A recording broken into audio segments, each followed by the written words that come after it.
Welcome to Peninsula Seniors Out and About. We're back at Blackbird Air Park in Palmdale, California for the 50th year commemoration of the Cold War. I'm here with Bill Flanagan, otherwise known as Flaps. How did you get that name, Bill? Actually, it was referring to the fact of being of Irish descent, that actually I can talk fast and all like that. But in addition, I'm such an aviation buff that one of my jobs in the Phantom was I would tell the pilot as we were rolling out on final, I'd say gear down, flaps down. And I must have said that 2,000 times. So I said, well, it fits and it's alliterative, so yeah, I'll go with it. We've done how many shows with you? I think this is probably the 5th or 6th. Yeah, it's been quite a few, and I want to say how much I really enjoy working with you guys. You're the ultimate pros, and what you're doing is to spread the word to people that can't make it to all these events, so I really appreciate that. Well, I appreciate you having us come back out here at Blackbird Air Park. The last time we were here was for the 20th anniversary of the transcontinental flight. That was amazing. Exactly, it was. Like I said, that was a grand celebration. Like I said, we in Southern California don't go anywhere in 64 minutes unless maybe it's from Santa Clarita to San Fernando and all, but to have an airplane fly coast to coast in 64 minutes was truly astounding, a great accomplishment, a great tribute to a great airplane, and to all the people that designed it, built it, maintained it, and flew it. Well, we've done several programs with you at the Western Museum of Flight. Quite a few. Do you want to talk about some of those? Yeah, exactly. Like I said, I flew the B-2 stealth bomber, of course. So the flying wing always fascinated me for Northrop. So I'm always glad to talk about that. Plus, of course, I gave the introduction to the SR-71 to people there. And of course, the most recent one was the airplane you see behind me over my right shoulder was the very first Blackbird, which by coincidence made its first flight 52 years ago today. Wow. It was that airplane, but it was so secret that they had to transport it from Burbank to here in secret, and they had to truck it up there. That was a fascinating story in itself. I was always fascinated by it, so I was only too glad to share that with people at the Western Museum of Flight, and that seemed to be quite popular too. But like I said, the A-12 was a secret airplane for so long that nobody knew about, so it was nice that the CIA finally declassified a bunch of stuff so we could talk about it. Well, we're back at Blackbird Air Park today. Can you talk a little bit about the event that's going on today? Yes, today, because 1964 was the first flight of the last of the Blackbirds to fly, the SR-71, which is the one that remained in service and the one that I flew but it remained in service for 25 years. So December 22nd, 1964 is when it made its first flight. We said it's 2014, so this will be the 50th anniversary year. December 22nd is too close to Christmas, and besides that, it's cold, and no one likes to be cold in Southern California, so we'll celebrate it in April. The weather will be gorgeous. Guess what? It snowed at my house last night. There's snow on the mountains behind us, just as it was for the first flight of the SR-71. So apparently Mother Nature wanted to celebrate too, and pretended it was December 22nd.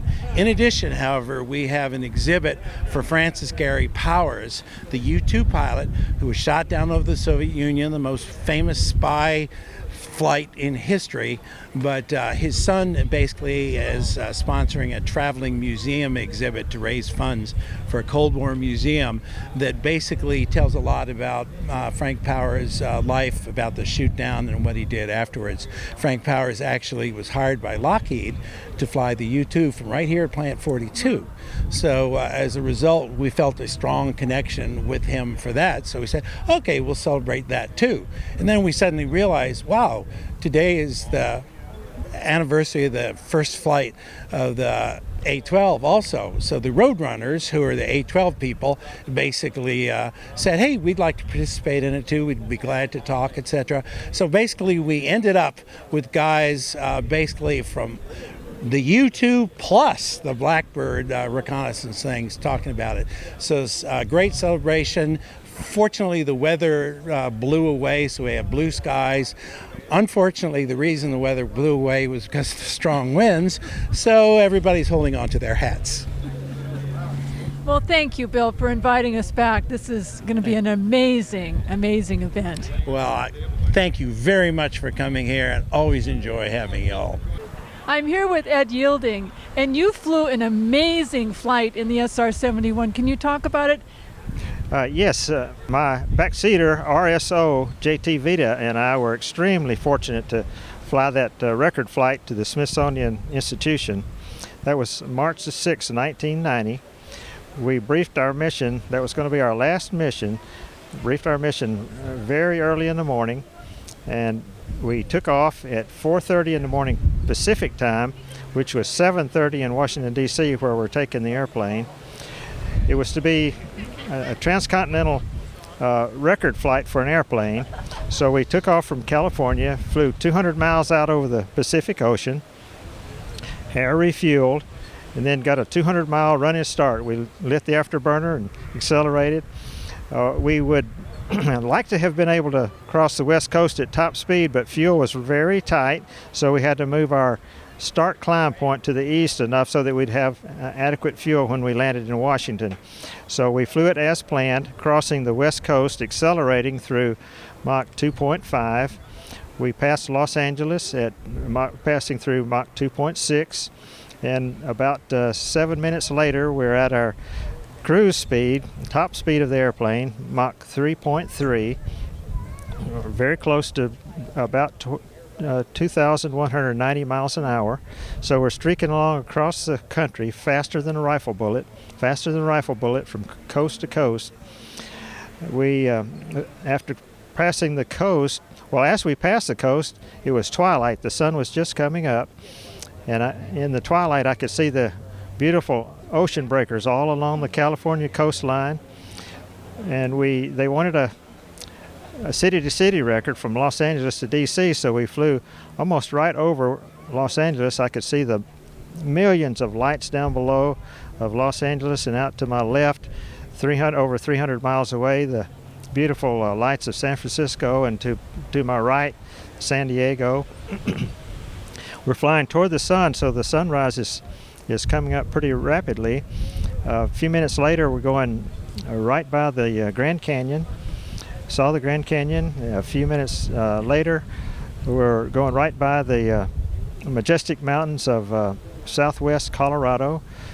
We passed about 60 miles south of Pikes Peak, which is where Catherine Bates was inspired to write that wonderful song, America the Beautiful, one of my favorite songs.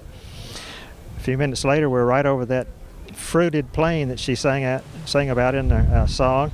Hundreds of miles of prime American farmland, streaking along faster than a rifle bullet, and I was thinking about our brave pioneers just 150 years earlier, taking months to cross territory that JT and I were crossing in just a matter of minutes. Thought about all those farmers down there getting ready to start their day raising food that feeds most of our citizens in our country, and also food that's exported to other countries, and thought about what a great country we're flying across.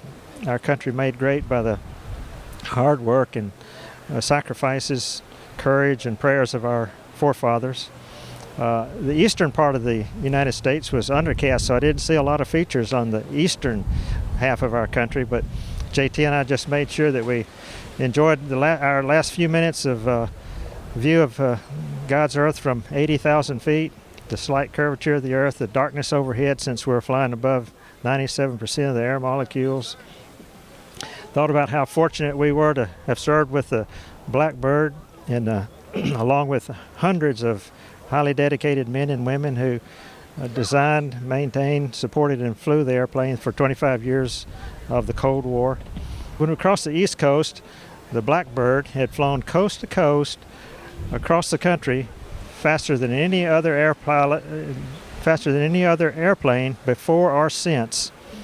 So that was 24 years ago, and this year is the 50th anniversary of the Blackbird's first flight. What was it like to land in Washington, D.C.? I mean, the dignitaries, I mean, Right. you had quite a Right. reception. Oh, it's really exciting. As we cross the East Coast, fuel is real tight, as I mentioned. So we're in a tight descending left-hand turn back toward Washington. They wanted us to make a few flyby passes for the crowd in Washington, so we had arranged for a tanker to meet us and take just a little bit of fuel so we could make a few extra passes for the crowd. We descended through the undercast, and we made our first pass about 800 feet, perpendicular to the runways, as we had coordinated with the authorities there. Then circled around and we made our low pass just under 200 feet. We lit the afterburners for the crowd so they could feel the huge power of those two big engines and see the beautiful sight of the orange plumes, afterburner plumes coming out the back of the Blackbird.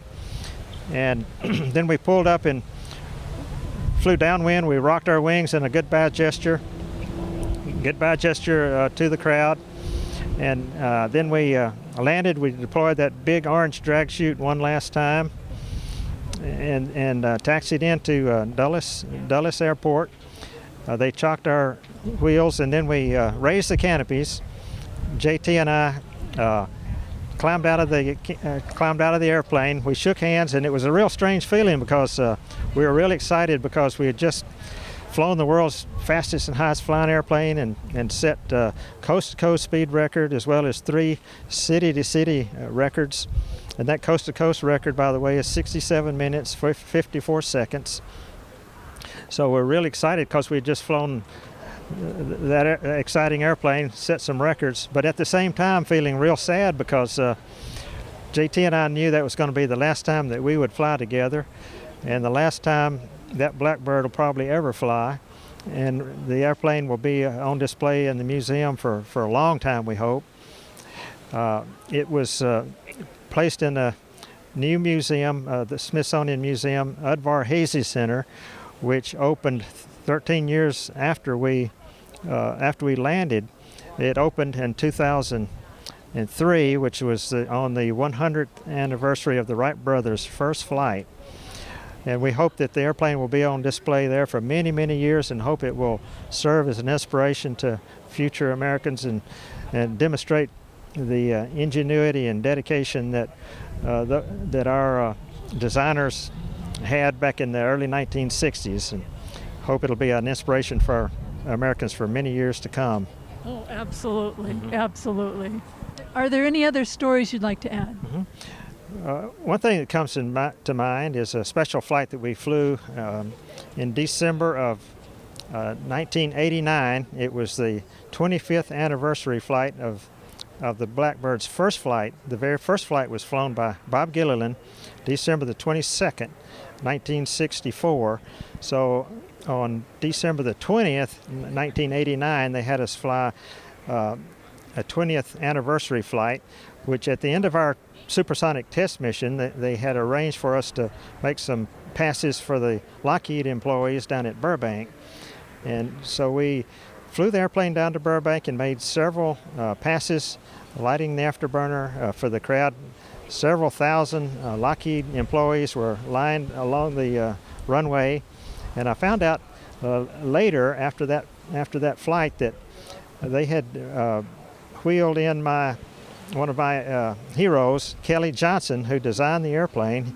He was in a wheelchair at the time, and they had him there at the airport as we made our flybys, and I was told later that he had tears in his eyes as we flew by.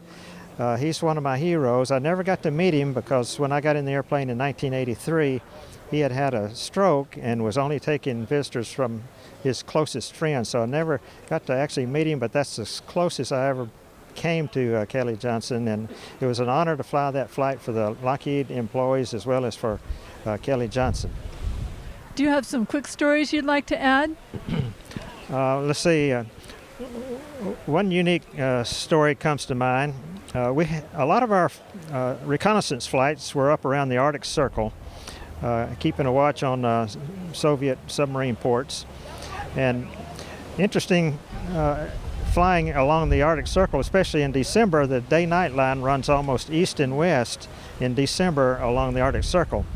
And our primary sensor at that time was ASARs, which meant we took pictures with radar. So we were not concerned with where day and night were.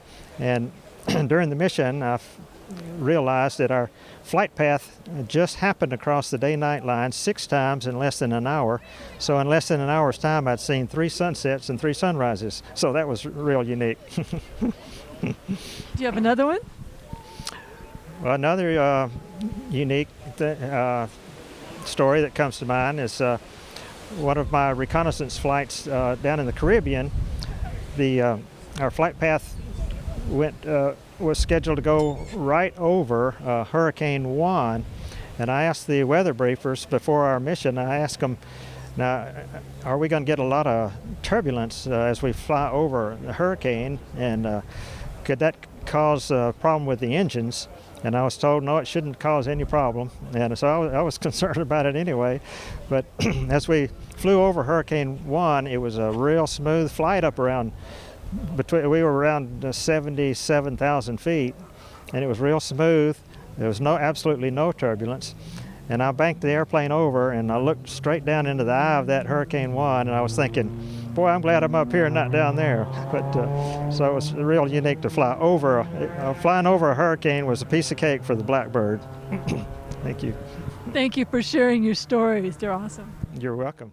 I'm here with Colonel Ken Collins, who flew the A-12 as well as the SR-71. Why don't we talk about the A-12 first? What was it like to fly? And it was a faster plane. Oh, I'm going to let you tell the story. Well, that was the original aircraft, and we flew out of Area 51.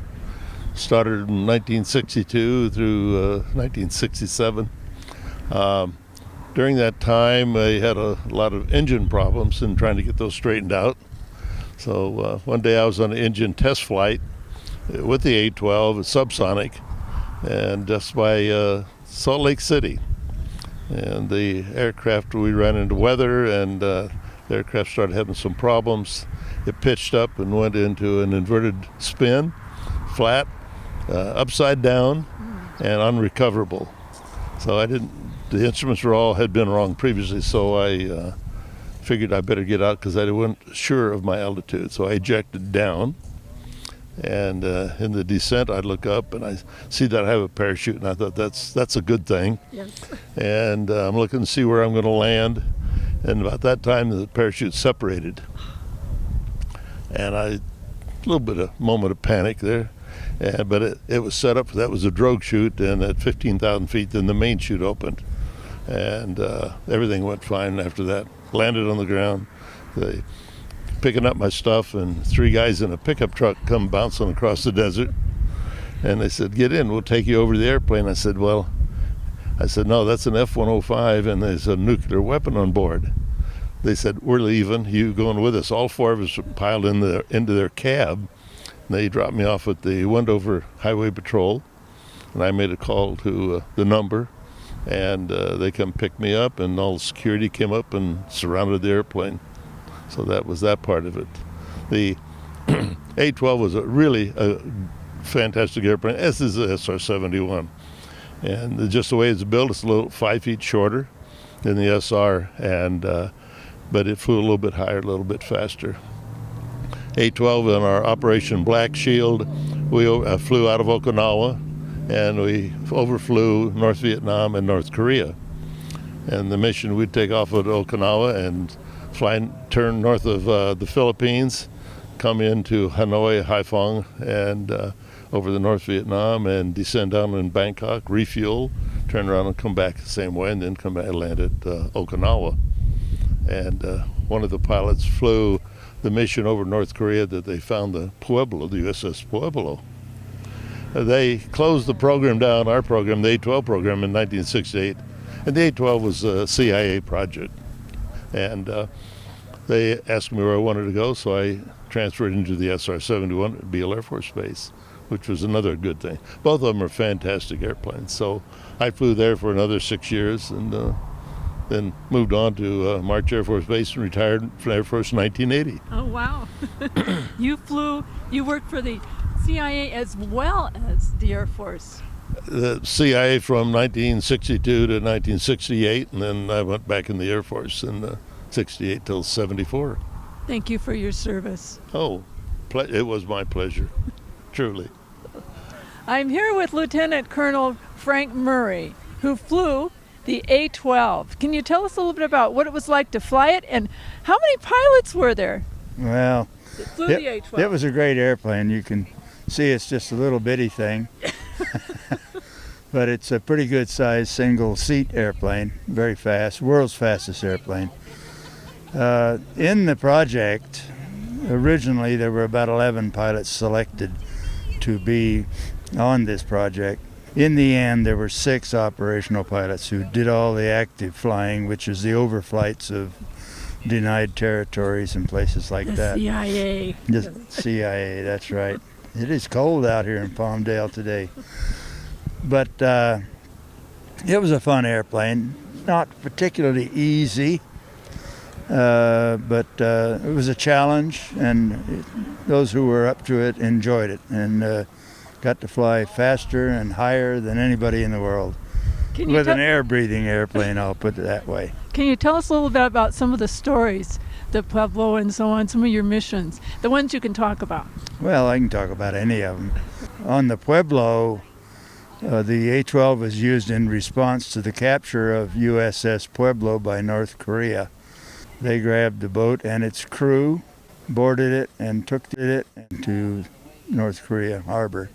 The A-12 was used to, one, document where it went after it was captured, and find out what we could about the national response by North Korea to the incident, and hopefully they would never know we were there. And apparently, from our onboard equipment, they never detected us. They did not know we were taking their picture. While we were there taking a picture of Pueblo, we photographed almost the entire country in 3 passes, three times across and over different tracks. So it was an interesting project. I got to fly the second of 3 of those missions. And that's it for Pueblo. Okay, all right. Well, thank you for your service. Thank you. Bill, could you tell us about the traveling exhibit behind us? Yes, this is actually a traveling museum exhibit sponsored by Francis Gary Powers' son. Basically is a fundraiser for a Cold War museum they're trying to establish on the East Coast. But in addition to teach people about the truth about his father, when he was actually shot down, there were a number of people that basically said, well, he should have committed suicide, for instance. That was never in the deal. That's one of those urban myths that just keeps growing. So basically, his exhibit talks about the truth about his father through text, pictures. There's memorabilia in here, actually a film canister from his U2, for instance. So it's intended to educate people about something which happened over 50 years ago, but has become grown over and over. So this is an attempt to correct some untruths that have come about.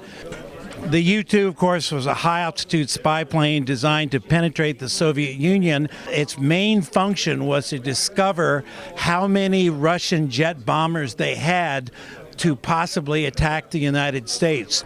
The photo that shows here is one of the photos that shows in reality how few of them they had. Everyone was worried about the bomber gap, which is why the U-2 was allowed to fly over the Soviet Union. There was a bomber gap, but it was not what people thought. The Russians actually had only several hundred jet bombers, whereas we ended up building about 2,800. So in reality, people's fears of the Soviet Union launching an atomic bomb test or attack on the United States were actually kind of overblown, because the Russians actually, when they had air shows, they actually had the same bombers fly in a circle over and over again over the air show, to the point where we thought they had a lot more bombers than they really did. The U-2 is what unmasked that by flying into the Soviet Union and basically allowing us to count the number of bombers they had. So we learned there was no bomber gap. But in 1957, basically with the launching of Sputnik on the same booster that was their intercontinental ballistic missile, now the question became, how many ICBMs do they have?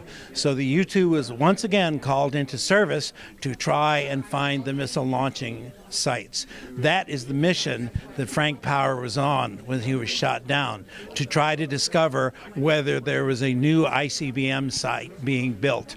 Unfortunately, he was brought down, didn't get to accomplish the mission. He was placed on trial. Fortunately, he was not shot as a spy. They just gave him 10 years at hard labor, and then he was traded for a spy 18 months later. But nevertheless, the U-2 was built for a very specific purpose, to go into the Soviet Union to basically see what the real threat was. And basically, Frank Powers and the guys that flew the U-2 for the CIA accomplished their missions at great personal risk to themselves, and Frank Powers just happened to be the guy that ended up being the guy that was shot down. This is a picture of the original CIA U-2 pilots when they reported for training. They're dressed in the very uncomfortable pressure suits of the 1950s. This is Frank Powers right here in the back row on the left side. They were the guys that were tasked to fly over the Soviet Union, basically, and be spies, and with all those risks. The pictures up here illustrates a Soviet bomber base allowing the intelligence people to count how many bombers the Russians actually had. This is a picture of the launch site at Baikonur or Tyuratam, from which Sputnik was launched and where the original ICBM tests were done. You can see it's a very large test stand, and it stood out like a sore thumb on U-2 photography. So as a result, when they were trying to find how many ICBMs the Russians had, they sent the U-2s out to look for things like this. This picture here actually is a picture of Baghdad that Frank Powers took, because the U-2s, in addition to flying over the Soviet Union, also flew over other places in the Middle East gathering intelligence data. This is basically a photograph of downtown Baghdad circa about 1958. It goes to show the U-2 just didn't photograph the Soviet Union. It also photographed other potential hotspots, because of course the Middle East has been a hotspot for longer than I've been alive, actually. But it gives you an idea of how good the photography was from a U-2 at basically over 12 miles up in the air, because they had very good cameras, very large film negatives, and you could blow them up to show an awful lot of detail. By coincidence, this happens to be Baghdad, so about 55 years later, we needed a lot more imagery of Baghdad. This picture is a picture of Frank Powers here at Palmdale, basically. After he's released from the Soviet prison, Lockheed hired him as a test pilot, and right here at Palmdale is where they flew U-2s from. So this is a picture of him that was actually taken about 2 miles from where we're standing right now. This is the infamous poison pin that everybody heard about. It was a silver dollar that included a pin that was tipped with curare. A lot of people thought Powers was supposed to commit suicide. He wasn't. They gave him this pin. Actually, they'd never given it to him before. This was the first mission where they gave it to him. And they said, you don't have to take it if you don't want to, but if you were being tortured, for instance, and it was unbearable, you would have this option. So as a result, because the Russians said, yeah, we found this thing, a lot of Americans thought he was supposed to commit suicide. He was not supposed to commit suicide. It was a last-ditch thing if he wanted to use it, and he didn't want to use it, of course. But that created a lot of misinformation about Frank Powers and what he was told to do.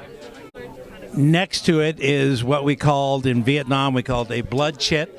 It basically has an American flag in about 24 different languages that says, I'm an American flyer. I am on a peaceful mission. If my government will reward you if you help me to return to American control. The Flying Tigers in China had that in World War II, and actually the CIA U-2 pilots carried it also. You can see a film canister here from a U2 camera. You can see from the size of the film canister, the negative is very large in a U2. That combined with the really good lens allowed you to take a picture where the object of interest was quite small, but you could blow up the image on the negative to the point where you could get a good clear photo. And that's the way the U2 was able to gather so much intelligence from so high an altitude, because of its film and the lens on its camera. And on the lower shelf actually is a piece of Frank Power's U2. The wreckage of his U2 is on display in the Central Museum of the Armed Forces in Moscow, and they gave Frank Power's son a piece of the airplane to put on display. Next to it is a desk set. The thing about the desk set is the missile there is the type of missile that brought Frank Powers down. So if you wanted, it's about the size of a telephone pole, so I thought it was nice that they made a desk set out of it and presented it to him. This was years after the actual shoot down. I'm here with Tom Tilden. He's a test pilot for the F-15 as well as the SR-71. Did you fly them both at the same time? Actually, I went from the F-15 to the SR-71, and while I was here, we also flew the T-38. I understand your name was on both planes. Can you talk about that? Yeah, I was out at Edwards when I was flying the F-15, and when they had the next Edwards Air Show, they actually still had my name on the F-15, and we had my name in the SR-71, so that was kind of the highlight of my publicity during my career. Well, as far as your flying, can you tell us about one of your experiences? Every time I flew the SR-71, it was a pure adrenaline rush, a pure thrill. Almost every flight we went to 75 to 80,000 feet. We went to Mach 3. We got a view of the world that few people did. It was just a thrill. Can you show us the inside of this SR-71? If I can remember it. The airplane has been retired for a few years, so it's a trip down memory lane for me, but the cockpit of the SR-71 was different from a fighter. When this titanium lid comes down, your visibility is limited a little. And if you look right in front here, you can see what we call a vision splitter. Because the shock wave was a concern, the windshield is very sharp, unlike an F-15 where you'd have essentially kind of like eagle on top of a mountain looking for prey type of view. In this airplane, the view is limited, and you actually have to look right through the vision splitter when you come into land, so it was a little different. So this cockpit was not designed so much for maneuverability. You're spending a lot more time looking at the instruments, and the airplane is actually pretty simple. There's no flaps, there's no speed brakes. It's all about the engines and the inlets. And in other airplanes, you don't worry about those, but in this, we could operate even with malfunctions in those areas. The technology in the cockpit is actually more like a 50s airplane, whereas something like the F-15 was later. And of course, now it would be all glass cockpits, essentially computer displays. So this is back in the late 50s Century Series fighter type technology. Unfortunately, a lot of the instruments have been taken out of this airplane, but these over here would be pretty much conventional. The engine instruments, you got two engines, so you'd have one for each engine. Temperature, RPM, oil pressure, oil temperature, kind of the conventional type things you'd normally see. You'd have an attitude indicator up here. Again, that's gone, and a backup attitude indicator. It was a moving map display down here. Terrain was not really a consideration, so the main thing on the map was navigational information. It was really more of a moving logbook than anything else. This down here is the master warning panel, so you have caution lights that would come on for any malfunction that would alert you to your procedures. Some of the unique things over here on the right, it's kind of hard to see, but these are the fuel tank buttons, and you could feed from the tanks. And on the SR-71, because you go supersonic, to get more efficiency supersonic, you wanted to move the center of gravity aft as you went supersonic to reduce the drag. And when you came back subsonic, you had to use the forward transfer to get it back so you'd be stable subsonic. We had 3 digital computers. You can see the reset buttons for the A, B, and M computers, the triple redundant computers down here. The stick is pretty much conventional. For a fighter pilot, it was unusual. It has a trigger here, and the procedure when you came off the refueling in the tanker was to hit the trigger which seemed kind of odd to me because I kind of associated hitting the trigger with shooting something. You didn't want to shoot the tanker, but it in fact would disconnect you from air refueling. And air refueling, of course, was an integral part of almost all missions in the SR-71. Over here is the drag chute handle. When you landed, the drag chute was used, like in most fighters, to slow you down. The drag chute in the SR was very large, but it was not at the back of the airplane like you might expect. It was actually embedded in the middle because the chute would be kept cooler there. You didn't want it to burn up. But most of this stuff down here is the heart of the problem for the pilot. This is for the inlet controls. Now, normally that's automatic, but unlike, say, the F-15, if you had an inlet problem, you had to be able to operate it manually so you could continue on your mission. The F-15 had one light that said inlet. If it came on, you slowed down. On this airplane, we would keep going at Mach 3, and you would have to run the spike, the translating spike in front of the inlet, manually using this knob. And you would operate the bypass doors. The bypass doors which spill air around on this knob. You also had the aft bypass that you operated over here. You could also, in full power, actually regulate the temperature in full power over here manually. So you had a lot of engine and inlet controls, and that made this a lot different. So here's a simple airplane as far as flying it around subsonic, that when you went supersonic, you have to operate that inlet and the engine and continue to do that, and that became rather sophisticated. The rest of it's pretty simple. We do have liquid oxygen, which is more of a consideration, obviously, because we're going to be on oxygen more than most people would at high altitude. And over here, which is hard to see, is the liquid nitrogen, because as you burned out the fuel, you had liquid nitrogen dewars, which are essentially thermos bottles, and as you burned out the fuel, you would put nitrogen in there. I actually saw the data from one of my missions when we came down, and the fuel going to the engine was 300 degrees centigrade. That's, the boiling point of water is 100 centigrade, so that's hot. That's not coming out of the engine, that's just going to the engine. One of the big realities when you're flying the SR-71 is that you're in a pressure suit. So unlike, say, the B-70 where they had an escape capsule, the suit itself is the capsule. So the ejection seat and the suit was a big part of the reality of flying the airplane. If you look down here at the bottom, you'll see a cable that comes out, and this is part of the escape system that was unique to the SR-71. And what this is for is when you were flying, your boots had stirrups on the back, and you would actually attach the cable to the stirrups. So if you pull the handle to eject, it would pull your heels back in. As you see, the seat kind of guards you on the side so that you don't flail around. You're essentially in a little capsule. Your pressure suit would inflate, but it actually didn't add pressure. It's just actually holding pressure. Your heels are pulled back into the ejection seat. You're holding on to the handle. Your shoulders are pulled back.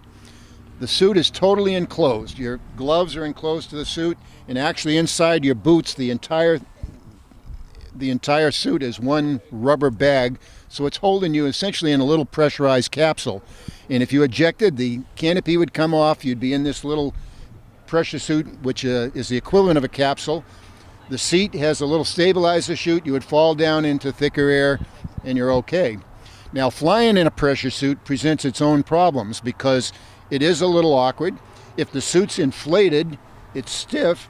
You had a little cable on the front of your suit where you could pull it down and keep the suit from riding up in a pressurized mode so you could stay in a nice seated position. But the back seater would help with things like finding circuit breakers. So he would tell you, okay, feel on your right, and about 3 rows back and third one up would be the circuit breaker you're looking for, that type of thing. When you're refueling, you have another problem. The visibility is somewhat limited out of the front of the airplane. You have your pressure suit on with the visor down, so glare off the glass is a problem. And from this position, I couldn't refuel because I couldn't see the tanker. So when I came in on the tanker, I would take the seat, and there's a little electric switch over here on the right, and you'd run the seat all the way down so that the stick would now be up about here, and then I could look up underneath and you could see the tanker. The airplane is very low G, very difficult to maneuver, and it's not intended to maneuver. It's intended to go fast and straight. You can see that here on the G meter, which only goes to 3 Gs. as opposed to an F-15, for example, where you'd fly well over 7 Gs in a near combat situation. So it's not intended to maneuver anyway. And if you're behind the tanker, unlike being in a fighter, the tanker can outmaneuver the airplane. The tanker would just leave the power up at full power, and he would accelerate as fast as he could, and you would be getting heavier and heavier as you're behind it, looking up at the bottom of the tanker at the director lights. When you come into land, this rather large chine up here on the airplane, which is used for lift when you're supersonic, kind of restricts your visibility. There's no flaps, so you're in a relatively nose-high position. You're looking right through the middle, and you just have to kind of ignore that. But the airplane is actually relatively easy to land. It's a big delta wing. You're landing about 150 miles an hour, but it's not that difficult to land. If you had an engine out, because of the huge asymmetry between the two engines, you actually would land, you'd come down in a crab, and then a couple hundred feet up in the air, you'd pull the power back, let the airplane straighten out, and just land it with no power on at all. If you look at this handle down here, this is to limit the rudders. When you're going fast, you have full moving rudders in the back. You need those for low speed, particularly for an engine failure. But at high Mach, you could easily overstress the rudders. So this would limit the rudders to about half travel at high Mach. You would limit it after you took off, and then when you came in, you would put it back to normal. So subsonic, pretty conventional. It's not a difficult airplane to fly in terms of stick and rudder. The problem more is the systems knowledge that it requires to fly the airplane. I'm here with B.C. Thomas, and you flew this U-2 behind us. Can you tell us what it was like? It was, well, the U-2 is a very funny airplane to fly. As you can see, it's a very long wing airplane. It's like a glider with a jet engine in it. It had a great thrust to weight ratio, so that I think the max speed was 165 knots, and on takeoff you had to either pull the power back or pull the nose up very, very steep to stay below that. And then it would cruise climb up to around 70,000 feet or so, and at that point you were about 10 knots higher than stall and about 10 knots slower than the Mach buffet. So it had some interesting characteristics. And then on landing, it has speed brakes and flaps and a drag chute, and sometimes it required everything to stop because the thing doesn't want to stop.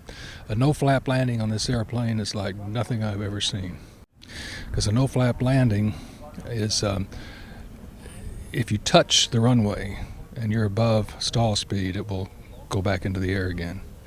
And I have, just for practice, flown the full length of a 12,000-foot runway in idle. Okay, BC, you flew the SR-71. Can you tell us a story about being in this and some of your experiences? Well, I can, but let me first of all show you this unique pitot boom. On any supersonic airplane, they have to sample the air to find out what the pressure is and to find out what the dynamic force is going into the pitot boom, so you can measure your speed and altitude. Well, this has a very unique way of doing it. The airplane flies at Mach 3, 3 times the speed of sound. So there's shock waves abound from this point back of the airplane. So this is the first thing that the air sees of the airplane coming through there, and that's where the dynamic pressure is sensed. And the dynamic pressure tells you how fast you're going. Then for your static pressure, how high you are, these are, the static ports are around here. So you have dynamic pressure coming in, you have static ports around here, channeling to different places. Then over here, it samples air pressure in this hole versus this hole, and that the differential between the air pressure will give you the angle. There's actual holes in that. There's actual holes. And then there's 2 holes on either side here that samples side slip.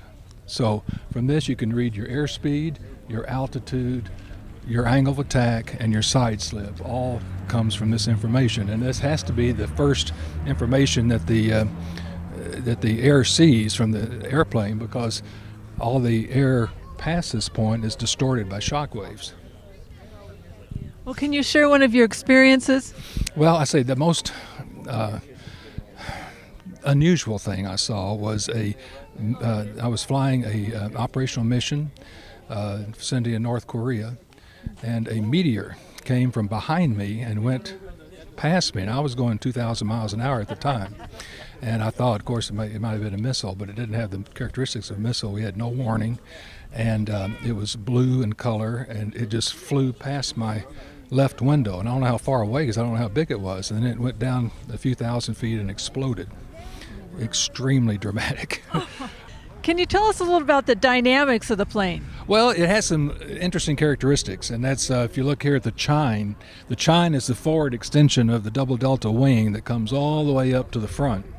The purpose of that chine is several. One is it increases lift because it's an airfoil. Another is that it elongates the wing fore and aft, and so as the airplane accelerates above Mach 1, the center of pressure will shift backward, and the center of pressure will shift backward as a percentage of the total amount of wing you have.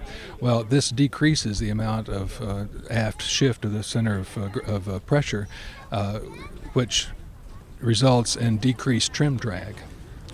Also, it increases directional stability, left and right stability, because as the side of the airplane is presented to the relative wind, the chines present a relatively smooth airfoil for the air to go around. Now, if you notice on the YF-12 that did not have the chine all the way to the front, it stopped about the cockpit. They had to add 2 ventral fins to make up for the directional stability that was lost by removing the chines. Can you tell us about the spike on this? It's really sharp. Yes, it is. This is what makes the airplane go, really. It's the geometric fix to a problem of how do you ingest Mach 3 air and use it in a jet engine. And this is the way they do it. This spike, you say, is extremely sharp on the end. So when the airplane was on the ground, they always had a cover over this because someone walking near it would really get hurt. This is in the subsonic configuration. This spike will translate back 26 inches. And 26 inches at Mach 3.2. And then with this subsonic, it's full forward. This gives you the proper capture area for the air to go into the inlet. Then as the airplane accelerates above around 1.6 or so, the spike will start retracting. The idea of the spike is to capture the shock wave inside the inlet. First of all, the engine cannot take supersonic air. So you have Mach 3 air coming in. You've got from the surface of the inlet to the compressor to slow the airplane down to subsonic speed. And you've got to do this mechanically. Now, a normal shock always terminates a supersonic flow before it becomes subsonic. The pressure recovery on the backside of the shock wave is a function of 1 over the Mach number of the air coming into it. So you want to slow the air down to as close to Mach 1 as possible before you have the normal shock. You do that by forcing a series of expansion waves or oblique shocks inside the inlet. Now the inlet has several problems going at the same time. As the spike retracts, the capture area becomes larger, and that's by design. Then the angle between the spike and the inlet wall sets up this series of oblique shocks, and they have to be optimum for each Mach number from 1.6 all the way up to 3.2. And it took a long time to figure that out. It was done theoretically, and then flight testing is what actually proved it. So we got this, and you got 2 sets of bypass doors that are all controlled from the cockpit hydraulically. Normally, this would be an automatic sequence, and then if anything happens or anything abnormal happens, then you can always go manually and control it manually. So, very important that you have the pressure recovery. Remarkably, is right now it's about 14.7 psi here, pretty close to sea level, and the pressure recovery, or the pressure at the altitude where the airplane flies, is 1/2 of 1 psi. Tremendous difference in pressure.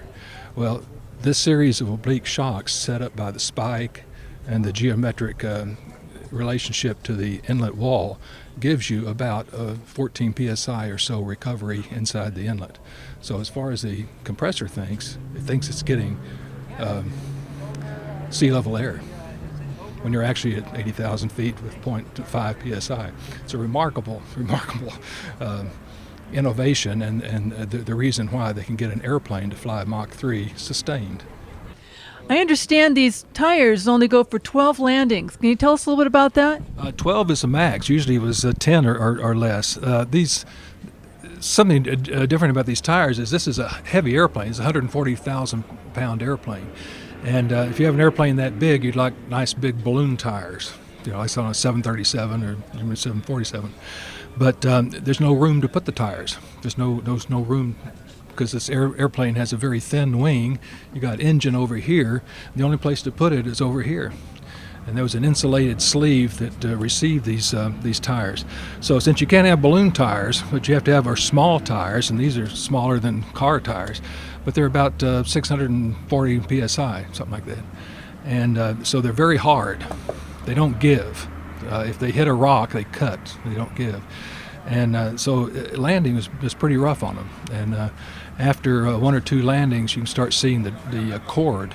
And after 10 or 12 landings, or 12 max, but 10 landings generally, they would have to throw them away. But I said earlier, the wing has to be very thin. The perspective of the wing, or the proportion, is they tell me is about the same as a double-edged razor blade. If you blew that up to this size, it would be actually thicker than these wings are.